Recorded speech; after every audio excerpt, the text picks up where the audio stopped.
Hello to all. तो आज हम क्लास 10th की सीबीएसई और पंजाब स्कूल एजुकेशन बोर्ड दोनों से रियल नंबर्स की इंट्रोडक्शन क्लास पढ़ने वाले हैं और उसके आगे की इसकी जो दो एक्सरसाइजेज हैं हमारे पास इस चैप्टर में 1.1 और 1.2 न्यू एनसीईआरटी बुक में दो ही दी गई हैं, क्योंकि पुरानी वाली एनसीईआरटी में तो 4 है बट हमें वो करनी नहीं है, इसलिए ये दोनों एक्सरसाइजेज को हम आगे पढ़ेंगे। तो सबसे पहले चैप्टर का नाम हमारे पास है रियल नंबर्स। तो हमें पता होना चाहिए कि रियल नंबर्स क्या है। तो रियल नंबर्स के बारे में अच्छे से समझने के लिए सबसे पहला काम है कि हम सारे नंबर्स के बारे में डिटेल्स ले लें। तो सबसे पहला नंबर हमारे पास आता है नेचुरल नंबर। तो नेचुरल नंबर क्या होता है? काउंटिंग नंबर, जिन्हें हम काउंटिंग में लेते हैं, जैसे 1 2 3 इन्फिनिटी तक, जहाँ तक भी आपको काउंटिंग आती है। तो 1 से लेके इन्फिनिटी तक जितने भी नंबर हम काउंटिंग में लेते हैं उनको हम नेचुरल नंबर बोलते हैं। ओके, फिर उसके बाद आता है होल नंबर। होल नंबर कौन से होंगे? होल नंबर और नेचुरल नंबर में सिर्फ इतना ही फ़र्क आ जाता है कि इसमें ज़ीरो इंक्लूड हो जाता है और इसमें ज़ीरो नहीं होता। जैसे जो होल नंबर होंगे वो हमारे होते हैं जैसे 0 1 2 3, तो हम कह सकते हैं 0 प्लस जितने भी नेचुरल नंबर्स हैं तो वो सारे मिलके क्या बना देते हैं? होल नंबर बना देते हैं। ओके, तो आगे हमारे पास है इंटीजर्स। अब इंटीजर्स कौन से होंगे? हमने क्या पढ़ा? होल नंबर में क्या है? 0 से शुरू हो जाते हैं। नेचुरल नंबर क्या है? 1 से शुरू होते हैं।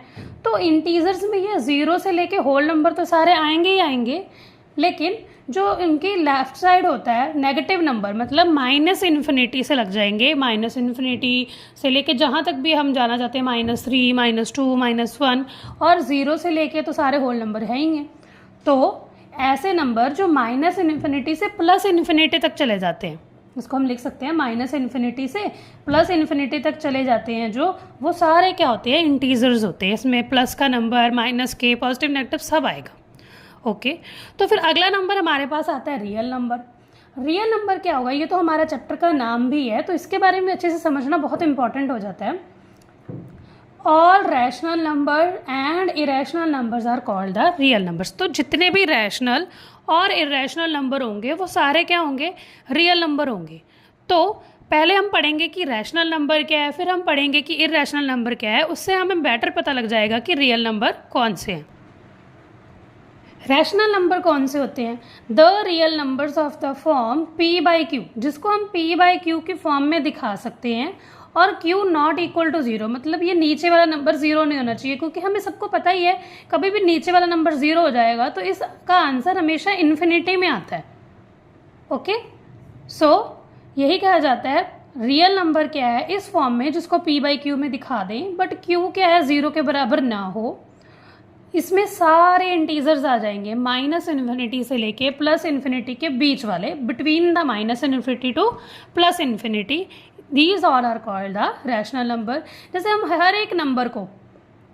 हर एक इंटीजर्स को हम रैशनल नंबर की फॉर्म में दिखा सकते हैं। जैसे क्या, हम एक इंटीजर ले लेते हैं 5, इसको आप चाहे नेचुरल नंबर बोलो, चाहे आप होल नंबर बोलो, चाहे इंटीजर बोलो। वैसे भी हमने यहाँ पढ़ा है ना, हर एक इंटीजर रैशनल नंबर की फॉर्म में दिखाया जा सकता है। तो जैसे हमने एक इंटीजर लिया 5 के नीचे एक हिडन, अगर इसका डिनोमिनेटर कुछ नहीं है तो इसमें एक हिडन 1 होता ही है। वैसे भी हम पढ़ते हैं कि अगर डिनोमिनेटर में कुछ नहीं है तो हम 1 लगा लेते हैं। तो इसीलिए ये भी हो गया ना रैशनल नंबर की फॉर्म, जिसे हम p/q में दिखा सकते हैं और नीचे वाला नंबर 0 नहीं है। वैसे -3 ले लो, -3 भी ऐसे होता है, -3/1, 1 नीचे कुछ नहीं था तो हमने हिडन जो 1 था उसको यहाँ पे लगा लिया। और सबसे इंपॉर्टेंट बात हमें ये याद रखनी है कि रैशनल नंबर को हम q से डिनोट करते हैं। आगे चलते हैं इरेशनल नंबर पे। इरेशनल नंबर क्या है? The real numbers which can not be expressed, जो p/q की फॉर्म में एक्सप्रेस नहीं हो सकता, and whose decimal expansions are non terminating and non recurring. अब पहले तो हमने ये समझ लिया कि हम इसे p/q की फॉर्म में नहीं दिखा सकते। ओके, दूसरी चीज़ है नॉन टर्मिनेटिंग और नॉन रेकरिंग। का मतलब क्या हुआ? नॉन टर्मिनेटिंग वो होते हैं जिनको हम जितना भी डिवाइड करते रहे लेकिन रिमाइंडर हमारा कभी 0 आए ही ना, मतलब फुली डिविजिबल ना हो। और दूसरा वर्ड था नॉन रेकरिंग।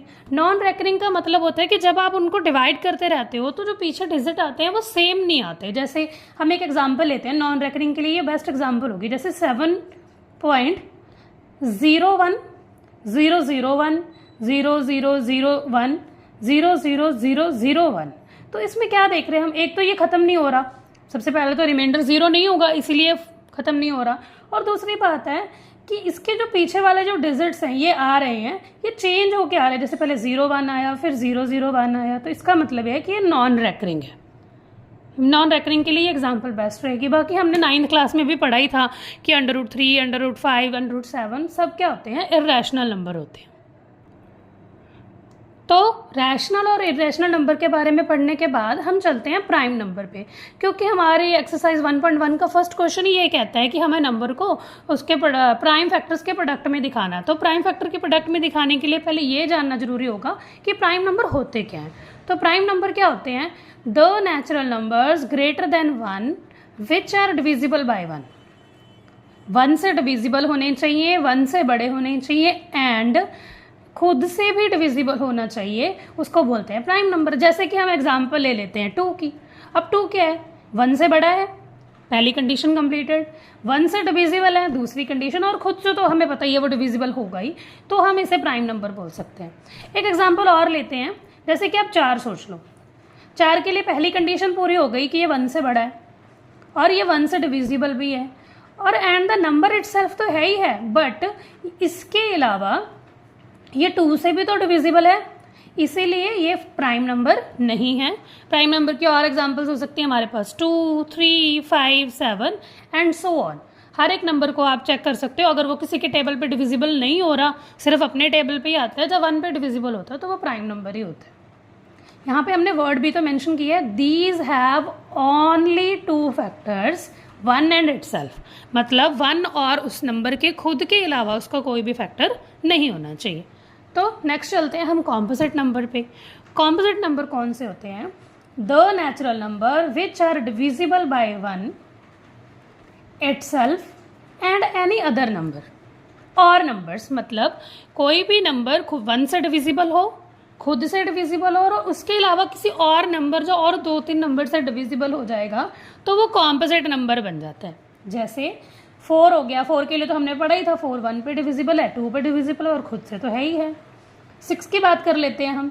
6 में क्या होगा, ये 1 से डिविजिबल होगा, 2 से भी होगा, 3 से भी होगा, और खुद से तो होगा ही होगा। तो इसके लिए ये डेफिनेशन बेस्ट रहती है, the natural number which are divisible by 1 itself and any other number और नंबर्स, मतलब ज़्यादा भी हो सकते हैं, are called the composite number. अब ये पढ़ते पढ़ते सबसे इम्पॉर्टेंट नोट हमारे पास क्या है कि हमें ये पता होना चाहिए 1 is neither prime nor composite. 1 एक ऐसा नंबर है जो ना तो प्राइम है और ना ही कॉम्पोजिट नंबर है। तो चैप्टर 1 के इंट्रोडक्शन को समझने के लिए इतना हमारे पास इनफ होगा, क्योंकि चैप्टर 1 में इससे ज़्यादा हमसे कुछ नहीं पूछा गया। पहली एक्सरसाइज में तो वही हमें प्राइम फैक्टराइजेशन के बारे में बोला गया, LCM HCF पूछा गया, और दूसरी एक्सरसाइज में हमें कुछ नंबर दिए गए और बोला गया कि प्रूफ करो कि वो रैशनल है कि इरैशनल है। और सबसे इम्पॉर्टेंट फर्स्ट एक्सरसाइज में क्वेश्चन हमें दिया गया था कि हमें HCF दिया गया था और हमें LCM फाइंड करने के लिए बोला गया है। तो हमें करना क्या है, हमारे पास इसके लिए एक आइडेंटिटी होती है जिसको फॉर्मूला बोलते हैं हम। तो product of 2 numbers is equal to LCM multiply by HCF। तो अगर मान लो कि हमें कोई 2 नंबर दिए हैं, उनमें या तो LCM दिया है या HCF दिया है, एक चीज़ दी है, तो उसकी हेल्प से हम LCM निकाल सकते हैं। हमें ऐसे करके उसको फैक्टराइज करने की ज़रूरत नहीं होती, क्योंकि इन क्वेश्चन में हमें एक चीज़ दी है, हम ये वाला फॉर्मूला लगाएंगे और दूसरी चीज़ हम फाइंड आउट कर लेंगे। ओके तो फिलहाल के लिए इंट्रोडक्शन में इतना ही है। एक्सरसाइज 1.1 की वीडियोस अब मैं एक एक करके अपलोड करती रहूँगी, आप उसके क्वेश्चंस चेक करते रहना, और अगर कोई भी डाउट्स होगा तो आप कमेंट्स में पूछ सकते हो। और मैं इस इंट्रोडक्शन वीडियो के साथ चैप्टर 1 के फर्स्ट क्वेश्चन और 4th क्वेश्चन की वीडियो का लिंक डाल दूँगी, उसको आप अच्छे से देख लेना, समझ लेना। थैंक यू, मिलते हैं नेक्स्ट वीडियो में। Like, share and subscribe.